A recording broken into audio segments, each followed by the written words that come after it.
కూటమి ప్రభుత్వం రెండేళ్ల పాలన పూర్తిగా అట్టర్ ఫ్లాప్ అయిందని విమర్శించారు మాజీ మంత్రి కాకాని గోవర్ధన్ రెడ్డి. ప్రజలను నమ్మించి మోసం చేయడం చంద్రబాబుకు వెన్నతో పెట్టిన విద్య అని అన్నారు. సూపర్ 6 పథకాలు పూర్తిగా విఫలమయ్యాయన్నారు. ప్రశ్నించే వైసీపీ నేతలపై అక్రమ కేసులు పెట్టడం, ఇళ్లపై దాడులు చేయడమే పనిగా పెట్టుకున్నారని మండిపడ్డారు. హత్య రాజకీయాలకు టీడీపీనే కేర్ ఆఫ్ అడ్రస్ అని ఆరోపించిన కాకాని గోవర్ధన్ రెడ్డితో మా నెల్లూరు జిల్లా ప్రతినిధి Srinivas Reddy face to face. 2024 సాధారణ ఎన్నికల్లో తెలుగుదేశం పార్టీ, బీజేపీ, జనసేన మూడు కలిసి కూటమిగా ఏర్పడి ఇటు వైఎస్ఆర్ కాంగ్రెస్ పైన ఇటు పోటీ చేసి భారీ మెజార్టీ గెలిచి అయితే సూపర్ 6 పథకాలతో ప్రజలకు దగ్గర అయ్యేందుకు సూపర్ 6 పథకాలు అంటే ప్రవేశపెట్టింది. అయితే సూపర్ 6 పథకాలు ఇప్పటికి కూడా ఆడబిడ్డ నిధి కావచ్చు, నిరుద్యోగ వృత్తి కావచ్చు, ఇలాంటి కీలకమైన ఈ యొక్క పథకాలు ఇంకా అమలు కాలేదు. 2 సంవత్సరాలు అయితే పూర్తి అయిపోయింది, 3 సంవత్సరాలు కూడా అడుగు పెడుతున్నాం. ఇప్పుడు దీనిపై మనతో మాట్లాడడానికి వైఎస్ఆర్ కాంగ్రెస్ పార్టీ మాజీ మంత్రి, జిల్లా అధ్యక్షులు కాకాని గోవర్ధన్ రెడ్డి గారు మన వస్తున్నారు. సార్ నమస్తే సార్, చెప్పండి.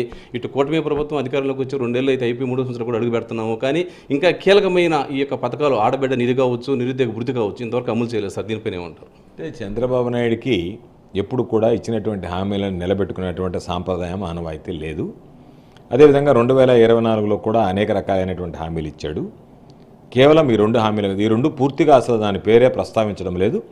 మిగిలినటువంటి వాటిని కూడా ఏమాత్రం కూడా వీటిని అమలు చేసేటువంటి పరిస్థితి లేదు. గ్యాస్ సిలిండర్లు 3 గ్యాస్ సిలిండర్లు అన్నాడు.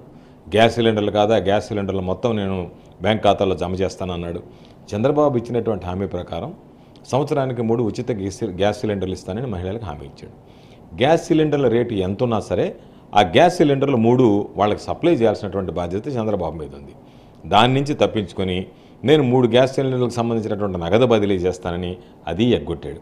కాబట్టి దాదాపుగా 3 కార్యక్రమాలు అసలు నోచుకోవటం లేదు. ఉచిత బస్సు అనేటువంటిది 16 కేటగిరీలు ఉంటే దానికి సంబంధించినటువంటి ఒక 5 కేటగిరీలు మాత్రమే వాళ్ళకి ప్రవేశం కల్పించి ఏదో తూతూ మంత్రంగా మొక్కుబడిగా నేను ఆ కార్యక్రమాన్ని అమలు చేశానని చెప్తున్నాడు. గతంలో చెప్పాడు జగన్మోహన్ రెడ్డి గారు 12,500 ఇస్తానన్నాడు. ఆ రోజు ఆయన కేంద్ర ప్రభుత్వం ఒక 6,000 రూపాయలు ఇస్తుంది కాబట్టి 7,500 చేసి ఆయన 7,500, కేంద్ర ప్రభుత్వం 6,000 కలిపి 13,500 ఇచ్చాడు. 4 విడతల్లో ఇస్తానన్నటువంటిది 12,500 లెక్కన 5 విడతల్లో 13,500 చేతిలో పెట్టాడు రైతులకి. 5 సంవత్సరాలు ఇచ్చాడు.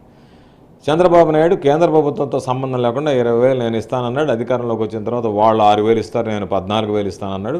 దానికి సంబంధించి కౌలు రైతులకి, ఉన్నటువంటి అర్హత కలిగినటువంటి రైతు కుటుంబాలకి 7 లక్షల మందికి ఎగనామం పెట్టాడు.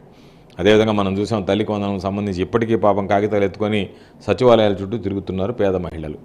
వాళ్ళకి పాపం బిడ్డలకి ప్రతి బిడ్డకి 15,000 ఇస్తానన్నాడు. కొంతమందికి 6,000 పడ్డది, కొంతమందికి 8,000 పడ్డాయి, మీకు డబ్బులు పడతాయి అన్నారు, పడలేదు. కొంతమంది అనర్హులుగా ప్రకటించారు, కొంతమందికి అసలు పేర్లు వచ్చి డబ్బులు పడినటువంటి పరిస్థితి లేదు.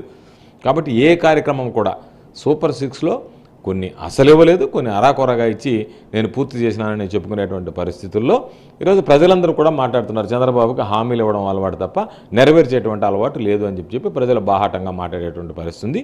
దానివల్లనే ఈరోజు మేము 2 సంవత్సరాలు పూర్తయ్యాయి, 3 బడ్జెట్లు పూర్తయినా సరే వాటి ఊసేలేదు. కాబట్టి వైఎస్ఆర్ కాంగ్రెస్ పార్టీ ప్రజల పక్షాన నిలబడి పోరాటం చేసి చంద్రబాబు నాయుడు మీద ఒత్తిడి పెంచడానికి ప్రయత్నం చేస్తున్నాం.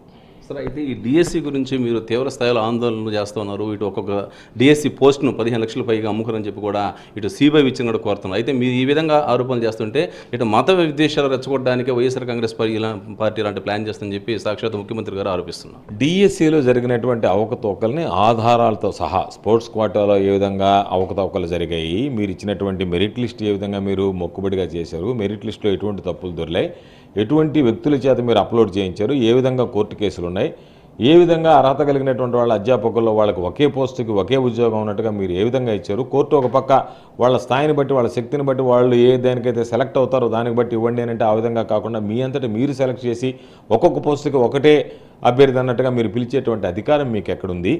ఈ రోజు ఉన్నటువంటి data entry operators temporary basis మీద పనిచేసేటువంటి వాళ్ళ దగ్గర ఈరోజు మీరు అప్లోడ్ చేయించడం వల్ల క్వశ్చన్ పేపర్ లీక్ అయిందంటున్నారు. ఎవరైతే అప్లోడ్ చేశారో ఆ అప్లోడ్ చేసినటువంటి వ్యక్తికే ఈరోజు స్టేట్ లెవెల్లో ర్యాంక్ వచ్చింది, డిస్ట్రిక్ట్ ఫస్ట్ వచ్చాడు. కోర్టుకు పోయేటువంటి పరిస్థితుల్లో వాళ్ళని బెదిరించడం, ఎవరన్నా మాట్లాడితే పోలీస్ కేసులు పెట్టడం. చంద్రబాబు నాయుడు ఏదో ఒక విధంగా అణగదొక్కాలా, జరిగినటువంటి పొరపాటు ఈ సమాజానికి తెలియకూడదు, బయటపడకూడదు. కాబట్టి మత విద్వేషాలు రెచ్చగొడుతున్నాయంటే ఎఫ్ఐఆర్ వేసేదానికి అవకాశం ఉంటుంది. మీరు ఎవరన్నా మాట్లాడితే మత విద్వేషాలు రెచ్చగొడుతున్నారని మీ మీద పోలీస్ కేసులు పెడతానని చెప్పి సాక్షాత్తు ముఖ్యమంత్రిగా ఉన్నటువంటి వ్యక్తి పరోక్షంగా జారీ చేస్తున్నటువంటి హెచ్చరికల్లో భాగమే చంద్రబాబు నాయుడు నోటుకుండా వచ్చేటువంటి ఈ మత విద్వేషాలను రెచ్చగొడుతున్నారు, డిఎస్సిని విమర్శిస్తే అనేటువంటివి. దీనిని నిజంగా నీతిమాలినటువంటి చర్యగా భావించాలి. ఒక ముఖ్యమంత్రి స్థాయి వ్యక్తి దిగజారి మాట్లాడడం సిగ్గు చేయటనేటువంటి విషయం. సార్, ఫైనల్గా ఈ 2 సంవత్సరాల పరిపాలనపై మీరు ఎలా స్పందిస్తారు? 2 సంవత్సరాల పరిపాలన చూసాం. తెలుగుదేశం శ్రేణుల్లో, ప్రజల్లో, అన్ని రకాలకు సంబంధించినటువంటి ప్రజల్లో తీవ్రమైనటువంటి అసంతృప్తి ఉంది.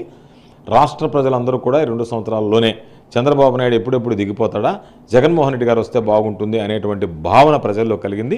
కాబట్టి ఖచ్చితంగా ఈ రాష్ట్రంలో ఏ రోజు ఎన్నికలు వచ్చినా తెలుగుదేశం పార్టీ మట్టిలో కలిసిపోవడం, చంద్రబాబు నాయుడు అడ్రస్ గల్లంత కావడం ఖాయం, జగన్మోహన్ రెడ్డి గారు తిరిగి ముఖ్యమంత్రిగా బాధ్యతలు స్వీకరించడం తథ్యం అనేటువంటి విషయాన్ని ఈ సందర్భంగా నేను స్పష్టం చేస్తున్నా.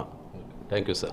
ఇది పరిస్థితి. ఏదేమైనా కానీ ఈ యొక్క 2 సంవత్సరాల పరిపాలనపై ఇటువరకు మనతో మాజీ మంత్రి కాకాని గోవర్ధన్ రెడ్డి గారు, అదే ఉమ్మడి నెల్లూరు జిల్లా అధ్యక్షులు గోవర్ధన్ రెడ్డి గారు సీరియస్గా స్పందించారు. ఈ 2 ఏళ్ల పరిపాలనలో రాక్షస పాలన చూసామని చెప్పి చంద్రబాబు నాయుడు ఇచ్చిన ఒక్క హామీ కూడా నెరవేర్చిన పాపాన పోలేదని, ఈ యొక్క ఆడబిడ్డ నిధి కావచ్చు, ముఖ్యంగా నిరుద్యోగ భృతి కావచ్చు, ఈ 2 కూడా ఫ్యూచర్లో కూడా అమలు చేసే అవకాశాలు అయితే కనిపించడం లేదని చెప్పి తీవ్రంగా స్పందించారు.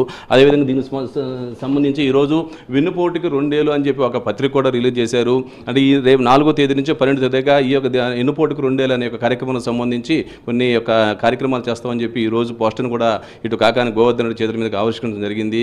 ఏదేమైనా కానీ ఈ 2 సంవత్సరాల పరిపాలనలో మాత్రం దారుణమైన పరిపాలన చూసామని, రాక్షస పాలన చూసామని చెప్పి కాకాని గోవర్ధన్ రెడ్డి అంటున్నారు. ఇటు సిలిండర్ల విషయంలో అన్యాయం చేశారని, రేషన్ కార్డులు కానీ, పెన్షన్ విషయంలో కానీ, ఇంకో దాంట్లో ప్రతి దాంట్లో కూడా చంద్రబాబు నాయుడు మోసం చేశారని, అదేవిధంగా రాష్ట్ర చరిత్రలో ఎప్పుడు ఎక్కడా లేని విధంగా విమర్శలు చేస్తే ప్రతి విమర్శలు చేయాలి కానీ ఇలా ఇళ్ల పైన పడి దాడులు చేయడం కూడా తన జీవితంలో చూడదని చెప్పి కాకాని గోవర్ధన్ రెడ్డి స్పందించడం జరిగింది. కెమెరామెన్ సునీల్తో శ్రీనివాసరెడ్డి, నెల్లూరులోని వైఎస్ఆర్ కాంగ్రెస్ పార్టీ జిల్లా కార్యాలయం నుండి.